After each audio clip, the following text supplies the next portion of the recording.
again to Tandie Jacobs Born to Differ show. My name is Tandie Jacobs and I'm joined here today by four young, beautiful, adorable ladies who all have, oh look at these smiles, who all have one thing in common, and that is that they are all at Brunel University. So they're all university students, and I'm sure they've got a lot of interesting university stories. But before we get into all that, there's a lot that we're going to talk about today, but I'd like them to introduce themselves, starting with this lovely young lady. So my name is Kudzai, and I'm 19 years old, and I'm at Brunel University. Okay, what are you doing at Brunel? So I'm studying film and TV production, and yeah, I'm in my second year. Okay, lovely. And just to say also that Kudzai is also, when you see me all dolled up like this, she's my makeup artist. She's kind of And on your right, Kudzai, we have a lovely... My name is Rudo. I'm 20 years old. I go to Brunel University. I study English and film, and I'm in my second year as well. And you are also into music, aren't you? Yes, I'm a singer and I'm a dancer. Singer and a dancer. Yeah. Alright, where do you dance? As in, I take dancing as a personal choice. Like, I do this out of my hobby. So I do go training. Okay. I do training. I go to Vauxhall for training, but obviously with the pandemic. So it's not just in front of the mirror in your bathroom by yourself, going crazy. No. And I have dancer friends, and we link up and we create routines to post on social media. I filmed as well. And you filmed them dancing. Yeah. You have to throw that in, isn't it? I filmed them dancing. Alright, nice. And over here we have... Hi guys, my name's Tricia. I'm a second year student studying law, and I go Brunel as well, and I'm a part-time athlete, Nigerian, and I also own a hair business on the side, so if you ever want to get your wigs done, you can come to me. Okay, so you're an athlete? Yeah. So like proper tracks and all that stuff? Yeah, track athletes currently do 400 meters, and I also do high jump, but obviously because of the pandemic that has had an effect on my training this year, so I've put that on pause for a bit, but yeah, I like to support myself an athlete. And I think you've got the body for it as well, because I mean when I saw you for the first time, I was like, now I understand why you're not, because you are tall and you've got the body. I'd love to see you running one day. I love sports. You don't want to see me run. Alright, and we move on to the lovely young lady as well by your side. Hi, my name is Syntyche. I'm 20 years old and currently I'm studying at Brunel and studying computer science. Computer science. And you do what you do at the side? At the side, I do loads of things, but one of them including I own a cosmetics business called loyaltybeauty.com, so check us out if you want to get the latest cosmetics out there. And yeah. Alright. What I do like about all of you, because you didn't mention, but I know you got your own YouTube channel and stuff like that you do at the side, isn't it? And you do makeup for people as well. Yeah. So what I really admire about the four of you is that in as much as you're at university and you got the student finance, but you got your own little side hustle.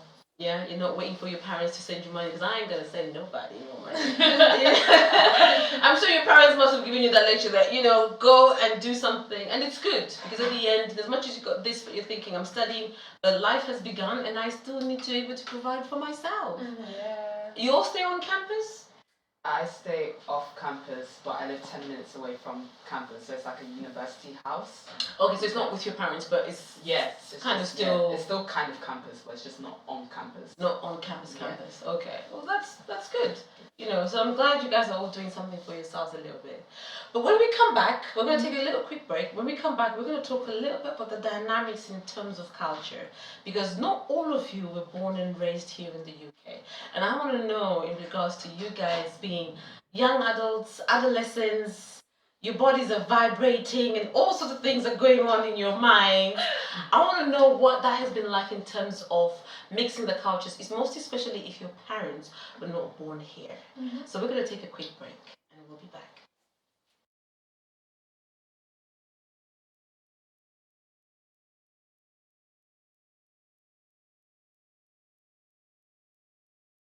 And we're back again to the Tandie Jacobs Born to Differ show, where these four beautiful single young ladies, only one of them was born here, and that is Rudo.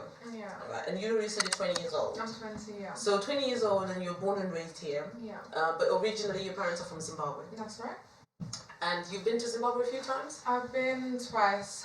Once when I was really young and once in 2013. Okay, when you went when you're really young, because I know this happens a lot, especially with Zimbabwean parents, did they go and like leave you there, or they went for a visit? No, and then I wasn't left there. They came with me. Yeah. Okay. Yeah. It wasn't like this girl. Yeah. However, they did leave my brother there at one point, but they didn't leave me. Okay, that's alright. Yeah. Okay, so you've been to Zimbabwe to visit and you've come back, but you're originally from Nigeria and you're from Congo. Yeah. When did you guys leave? I was actually brought up in the Netherlands. Okay. So I was born in the Netherlands and I'm a Dutch citizen, but I left when I was around 9 years old. Mm-hmm. And yeah, I came to uni. I mean, I came to England and then And then you settled there. And I think you said you're about 2 years old when you came. Yes, no, I was about 2 years old when I left Congo. However, I went to different countries before I came to the UK. So I came to the UK when I was around 6. When you're about 6 years old, and that's the same as you as well, isn't it? Kudzai from Zimbabwe. Okay. All right. So how has it been, most especially like for yourself, having been born in the Netherlands and then you've come to the UK, and your parents are originally from Nigeria? Yeah. How has it been for you in terms of culture and adapting? Was it a bit of Netherlands, a bit of Nigerian culture, and a bit of the British culture? How has it been for you? It's been a mixture of everything. I would say I'm very blessed. I like the fact that I was brought up in the Netherlands. I had the Dutch culture. Okay. Then I also moved countries a lot within that period until I actually then came back to the Netherlands before going to England. So I was very culturally aware from a young age. And then when I came here, because my parents moved with me, like they were also very culturally aware. And I'd say my parents, they're easy to adapt. Okay. So when we came to England, it didn't feel like there was a change, and I still had a lot of heavy influence in terms of my Nigerian culture because I was in contact with my grandparents a lot. I've been to Nigeria, so I felt as though like there hasn't really been a point in time where I was like, I feel less Nigerian just because I wasn't originally like brought up there. Like I feel as though like I'm just Nigerian, just a Nigerian who's travelled. Do you have an accent? No, I don't have the accent. No. I feel as though, Which is, you know. yeah, I think it's just a British accent. I don't really have the accent. No. All I've said, you're Dutch. I wouldn't have picked up the accent either. I suppose sometimes when you stay in a certain country for a very long time, you end up picking up the accent from where you are, isn't it? Yeah. And what about for you, Kudzai? What's it been like for you? Especially when you came to the UK. See, when I came to the UK, it was different. Everyone was different. I'm coming from Zim, coming to the UK. That's a whole different culture. And my mom has very much got the Zim culture in her as well. So growing up, it's been a struggle getting to adapt, because obviously I've got the Zim culture in me, but also I'm also here. So it's kind of like a balance, Keeping it a balance. Yeah. And having to try to navigate Yeah. how you can be able to have the culture, Zim culture in the house, but when you go out, you don't want to be seen or noticed or identified. Yeah. Would you say that? No, I want to be I'm always going to be identified as Zim 100%. But I've adapted a lot as well. I'll say mixture of the British culture and Zim. So I'm just a bit of both, I'd say. So, Syntyche, what would you say, for example, what challenges have you faced in terms of adapting different countries? I know you said at the age of 2 you travelled quite a bit in different countries until you then later on came here, and you've been here for how many years now? I don't know, but it's been more than 12. More than 12 years. Okay, so more than 10 years you've been here. What challenges would you be able to say in terms of culture-wise? Because you're originally from Congo. And your parents are from Congo? Yes, they are.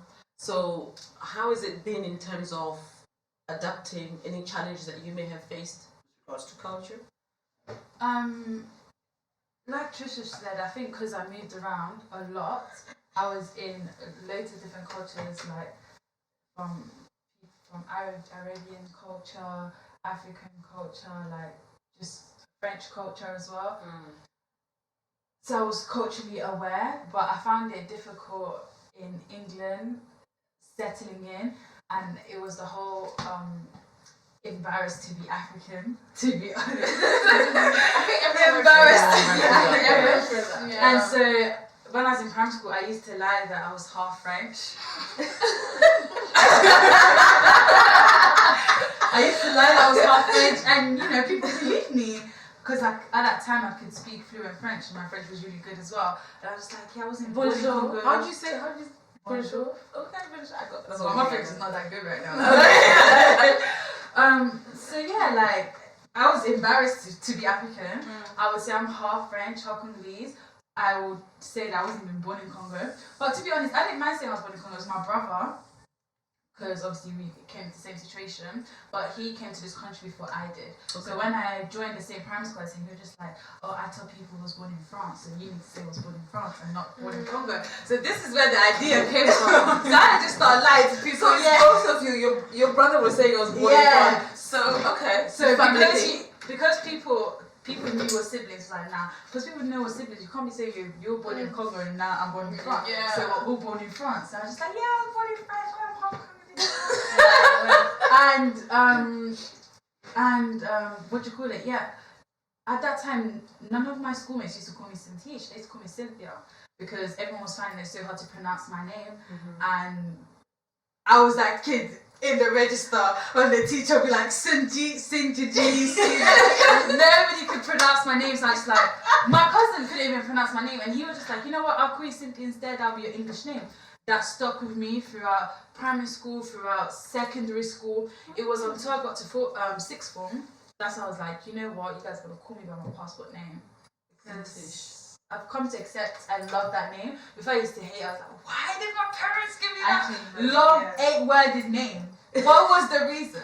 But now... So that is quite interesting actually. So at what stage then did you confidently be able to say that actually I was born in Congo? You know, when I started researching about my country, about my motherland, because at that time in primary school, secondary school, there was nothing for me to be proud of. There was no Congolese people who'd be like, oh my days, this person's Congolese, I'm proud of them. Oh, Congolese people are doing this, nothing. And a lot of Congolese people at the time, a lot of us are first generations, a lot of us just migrated into the UK. There's not a huge number of us, like it's only now that we're trying to settle in. So it's very strange for us. Okay, so it was after you've done a bit of research. After I've done a bit of research, and my parents as well, thanks to my parents, they really like spoke to me in my language, always teaching about my culture and stuff, history, and I was a history student, so it was an interest of mine to like do actual research and stuff, and then I found things to be proud of. And that's when I started to become, you know what, I am Congolese, like, and now I'll be like, oh, I'm Congolese, and people will be like, oh, are you sure you're Congolese? They will look at me, I was like, yeah, I am. Before I used to lie I was from Brazil. I could lie anything, and people would be like, yeah, you're from that country? I'm like, yeah, I'm from that country. You know? But now I'll be like, it's a shock factor. Me being Congolese, I'll be like, I'm Congolese. No way, yeah? I wonder if you met the people, the teachers that you liked, that you're both no, actually, no. That is quite interesting. And I also do know that Kudzai, you never used to. Yeah. You never I changed my name. You changed your name. I remember coming home. Oh, you guys told me that my name was Kudzai. A whole different name. So people would spell it as Kutsie, completely different. And I remember, like, at school, on the register, I was always number 2 or 3. So when they'll say my name, when they'll say the person before me, I would say my name before the teacher gets to say it, just because they never knew how to say it. Yeah, all the time. Until eventually, I just accepted Kudzai for a pretty long time. Kudzai. Yeah. Kudzai. I don't remember that. As a break, Kudzai. It's It's mad. Because you even wanted your mom, everybody just say, hey, say it like that. Yeah. See, it was like, what? Nobody says that. And now you're like... Yeah, so now people call me Kudzai or Kudzi, like, it's now, you know. Is it because you feel that you're a bit more confident with regards to where you've come from and your culture? You see, you find more people like you, like Rudo from Zim as well. Like, as you get older, you get to learn a lot more. You get to see a lot more things. There's more events with Zim, like Zim Fest, for example, that happens. Like, you know, you get to see more people from the same culture, and even seeing other African cultures as well. It, you know, empowers you. And also, can I add, I can't remember, I think it was around the year 2010, 2012, there was like Vice, obviously in Afrobeat and all these things. And I feel like that's when a lot of Africans were like starting to become proud of being African and start like, yeah, we are African. And because before it was a joke to be African, like it was nobody wants to be African. That was like, you have a disease if you're African. That was the barrier. It's true. That was, if you want to be bottom, but I'm Jamaican. Jamaican guys. Then it was I wasn't mentioning any other country than mention my own country. And I feel like with the rise of Afrobeat, with the rise of, you know, being a lot, seeing other Africans and seeing other Africans being proud, it brought this unity. And we've discovered more things. I'm like, listen, our country's actually great. Our country's this, because a lot of this time it was lack of education. We didn't know anything about our country. We didn't know our history. And even our parents, because they were migrating here, what they wanted us to do was to learn English, to settle down here, learn English. So a lot of our parents didn't teach us our languages because they wanted us to learn English so we can get into schools, so we can get good jobs, because to erase us from our culture, from our identity, which I think is a huge mistake. But you cannot fault them because my parents didn't do that, you know. My parents didn't do that personally. My parents didn't do that personally because I can speak my language fluently. But I have so many Congolese friends that do not know anything, if not anything about their culture. They do. Some of them don't even understand the language. Can you speak your language? I can speak my language, but that's because, like, from a young age, especially like considering the fact that I was brought up in the Netherlands, I could still speak English, but that's because my mum was an English teacher when I was younger. And on top of that, like, we also spoke a variety of languages, but I still remember speaking my tribal language from a very young age. So I didn't feel like, I couldn't speak my language at any point in time. Like, I struggle to speak it a bit now, but like, I still remember like how to understand the language, like listening. I can listen and understand. So if you're in a room and with, like at home or with family, and you can understand. I can understand it. I can maybe say a little sentence here and there in response, but I can't speak it fluently, I would say. But I was still brought up to, you know, with my tribal language. It wasn't a thing where it was like, oh, just because you go to English school, you need to start speaking English more at home. Like, they just made sure I still had that Nigerian cultural, like, linguistic ingrained in me. Like, they made sure to do that. And I'm sure that's the same for you as well, Rudo, isn't it? Because especially you being born here and not, you know, you've been to Zimbabwe to visit, but then being here, but you understand, and you speak Shona as well, don't you? Not fluently, unfortunately, but I'm getting there. I would love to be fluent because it's something I want to put onto my kids as well. But I'm not fluent. But in terms of culture, it's different because me being born and bred in England, living in Milton Keynes for 18 years of my life, on and off now because I'm in university, I'm here in London. British culture is mostly all I've known, but I'd love to say that I feel like I am very intact with my Zimbabwean culture because my parents are traditional. They're very traditional. More so my dad, my father, my mum. She knows she's my best friend. I can come to her, talk to her about anything, and she'll support me. Maybe give me advice. Maybe I won't take, but I'm here to listen to it. you know. She might not understand, but she's willing to listen to me and gain my point of view, and then for me to hear it out. So it's very different, just living in the UK for most of my entire life. But I think my parents have done an amazing job to initiate where I'm from, Yeah. the language we speak, the tradition we have in the household, in our culture, what is not known here in the UK but is known in Zimbabwe, And eating salsa with your fingers. Yeah, doing things. Rudo, I'm gonna pause you right there, my dear. But what I like the most is that you guys have spoken about how you have now, in as much as a few years ago when you were younger, you were not confident enough to speak about where you're from, where you're born, about your culture. But as you've learned and educated yourselves with regards to your culture, tradition, and learned a bit about your history, you've got more confidence and you speak about it more proudly now. So on that note, we're going to take a quick break, and then when we come back, I want to know, because you spoke about entertainment, now I want to know about how it is with regards to your parents influencing you with this culture and you guys trying to live in the UK with the UK culture. Alright, so we're going to take a quick break.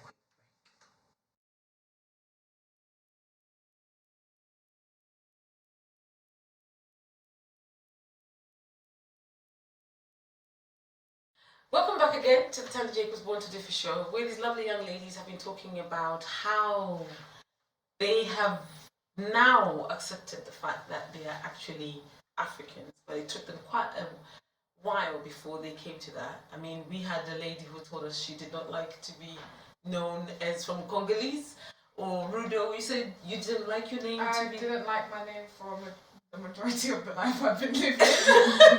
Really? You did not like your name? No, not at all. Wow, that's quite interesting. What would you say, especially you, Tricia, who's doing law, what would you say is lacking? Because if you're saying that for a very long time we were not confident, or people are not confident, especially your young age group at that time was not confident to be proud to say I am from Africa, or this is my identity or my origins, what would you say is the problem? What is lacking in the system? You get taught What was your opinion? Here in the UK, we get taught about Germany's history. We get taught about Russia's history. But the schools never really teach us about like Africa. The only time they'll teach us about Africa is when they categorize us as black people, and then they talk about, and then they talk about slavery. That's the only time I've ever seen black people, and that's not enough because there's Caribbean people, there's African people, there's Southern American people, like there's different types of black people. That's the only time I'll ever see any inch of representation when it comes to education. And I think that's what the issue is, because like I get that this is the UK. But then you're looking at it from a system's point of view. Yeah. If we're not looking at it from a system's point of view, where do you think it should originally start from? Should it not be from home? It should be from home. Most definitely it should be from home, because, your mother's your first teacher. That's what I believe anyways. It should be from home. But unfortunately, that's just not how it is. And I think it would be difficult to say that that's like the actual source of everything, because everyone's parents are different. Just like we sat here and had this discussion, some of you weren't proud, but there was a brief period in time, like maybe for like a good 2-3 months, I wasn't proud to be African. But like I said, I was ingrained with that culture. Some of us actually were proud of our background. So it's just hard to pinpoint where it comes from. So I think in your case it's quite good, because you said it was ingrained in you from home, because you're in a different country, different culture, but in your family setup, it's really being ingrained. Because I got one of my cousins recently got married, and she's his wife. He's Zimbabwean, but his wife is from Somalia. She's never been to Somalia, but she speaks it fluently. Her culture, everything she does at home is very much around everything to do with Somalia. You would think she literally came from there last year, but she's never been there before. So maybe, is it because our parents so that we can be able to educate? Because at the end of the day, how then do we help your siblings? How then do you help the next young people who are in school? I personally think it's, as much as it's your mom, I think it's also your surroundings, like your cousins. Speak louder. Sorry. Because I feel like when it's just your mom, you get to a point where sometimes you think your mom doesn't know everything. Mom doesn't know everything. Your mom's not getting me. Mom doesn't understand, and so on and so on. So when you have more friends or family, friends, relatives, all of that, who are, around the same around the same setting as you, you get more of an understanding and you can bond over that and you can learn together.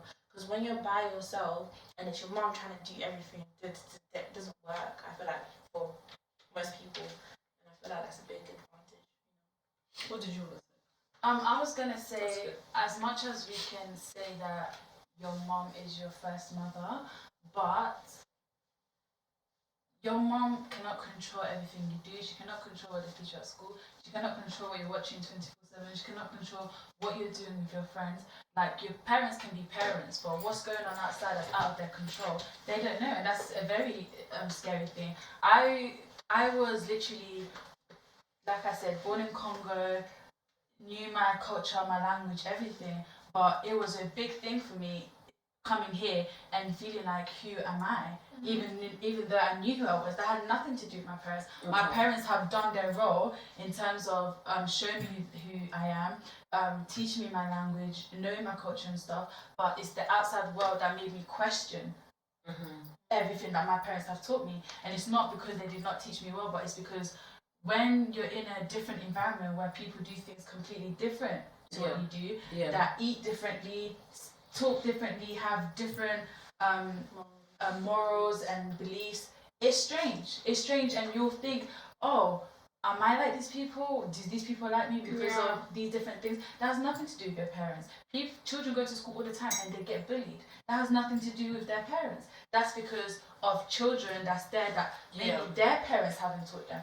There's a lot of children in this country that have no manners. So it's a lot to do with the society. It's nature versus nurture, though. It's really just nature versus nurture, like this whole debate. Like, me saying it's a lot to do with your nurture. Of course, your nature in terms of situational aspects can influence how you grow up. But at the end of the day, it's a balance. Like, what your mom teaches you at home is what your mom teaches you at home. Like you said, you can go out and you won't meet people that have the same kind of mindset and mentality as you. But it's a little bit of both. Just touching on what Syntyche said, like, even though I was born, bred here, been here for 20 years of my life, yes, I have the same culture as everyone else at school, but I still felt like, who am I? Because my culture at home is different to the culture in school, you know, with the people I'm surrounded by. So do you feel like you're kind of having to navigate to find out exactly where you belong?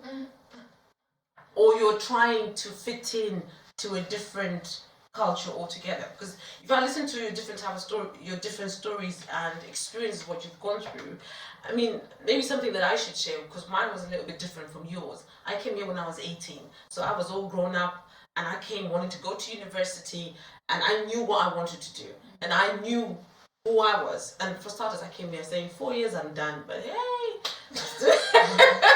4 years down the line, I'm still here.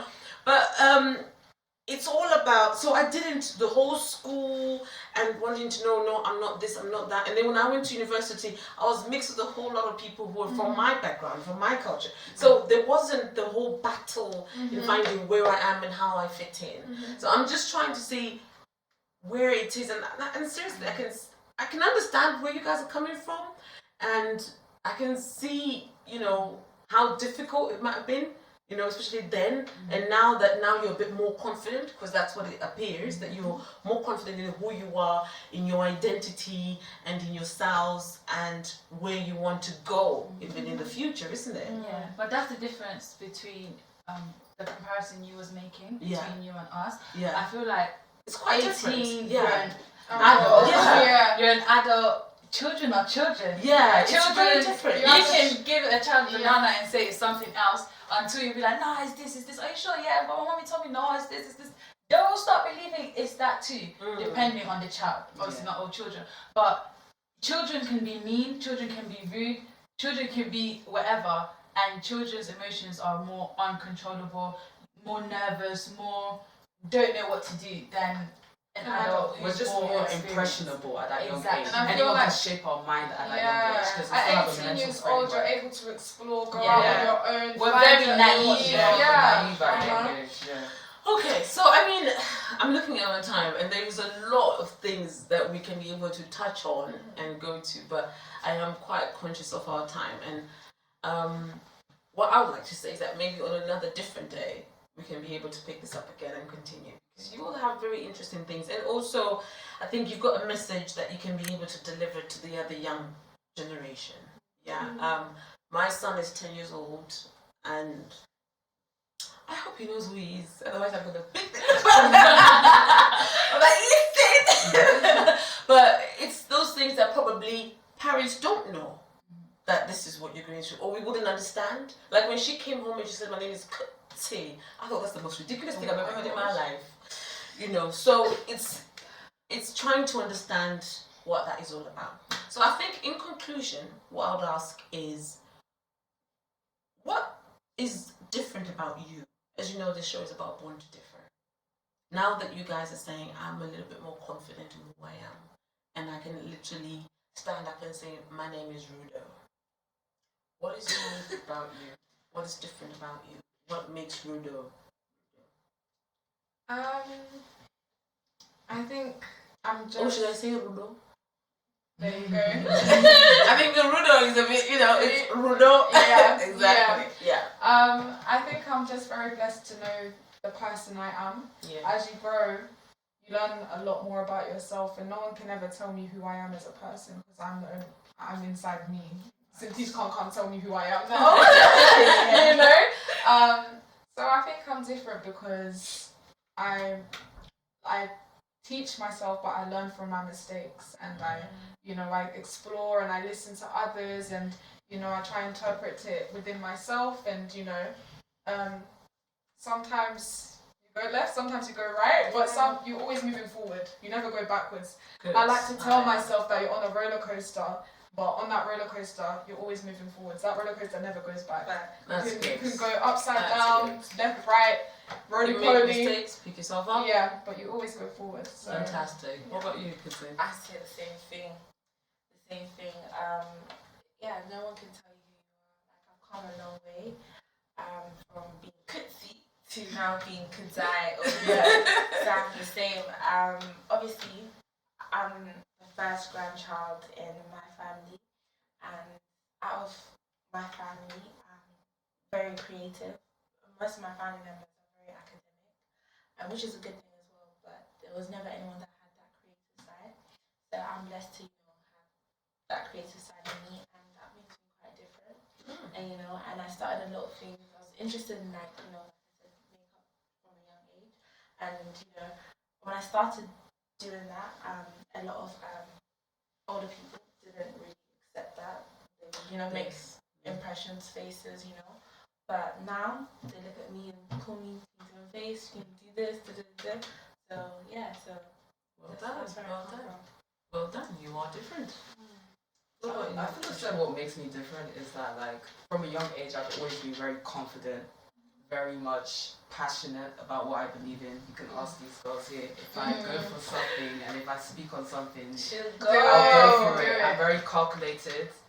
Like, I consider myself to be very intelligent as well, and because I've always kind of been the black sheep of my family, not in a bad way, I don't take it as a bad way, I literally feel as though the reason why I'm different is because, like, I just know I'm destined to do great things. So I feel as though, like, with God's blessings, like, I will achieve that. And like these two lovely ladies said as well, is everything about, like, no one can tell me who I am. No. I know who I am. No, exactly. Like, you can't. You could never. That's how I feel, yeah. You could never. And Syntyche. Wow, that's a big question. Actually, Syntyche, I also want you to, what would you say to a young person who is trying to find themselves? To a young person who's trying to find themselves, take your time. Everything will make sense. Like, sometimes you have to just go through things for you to know others, and do listen to your elders. Like, a lot of the things they might say, you might think, oh, you're just chatting, but they are saying things for a reason, and the tongue is so powerful as well. Try and speak positivity into your life. Don't always try and fit negative. Stop thinking the world is against you. Nobody is against you. You only have yourself in this life. Like, if you want to be the best, you can be the best if you do. So that's an advice I'll give to somebody younger. If I had to give myself an advice when I was young, I would say like just love yourself. Love yourself. The world loves you. So The world love loves you. yourself, girl. I would say as well to all of you is that it's amazing and how confident you all are right now, especially with what you have gone through and what you are achieving right now. There is a lot of confidence in the way you speak. Is very different, I'm sure, from when you were much younger. So, so that is absolutely great, and the fact that you are proud of who you are, because identities is something that we need to accept of who we are and where you belong. So I am very happy to see that in the four of you, and that is amazing. And I hope this spirit and this drive and the fire that you have inside of you will continue. Yeah. This show, as you know, like I've already said, is about born to differ, because I believe each and every person was born to be different. And the four of you, as much as you're very good friends, but you're all different, and you all have a different destiny, a different path, and where you want to go, what you want to do. Earlier on, some of you were talking about housewives and all sorts of things, you know. So, and that is absolutely amazing. But what I would like to say is thank you so much for coming to the Tandie Bakers Want to Do for you. And you have got a lot to say. Hopefully we come back. Yeah. Yeah. Part two is pending. Yeah. Now you want to come back. Yes. But thank you so much all for coming to the show. It's been absolutely great having you guys on here, and you have raised a lot of things that I think will make us think, you know, us as parents, as well as the parents who are going to be watching this, as well as the siblings or the young ones who will be watching, the adolescents who will be watching this. So thank you so much. It's been an honor having these lovely ladies onto the show. Like I said earlier on, be a young, beautiful, and single. This is the Tandie Bakers show. I'll see you. That was so funny.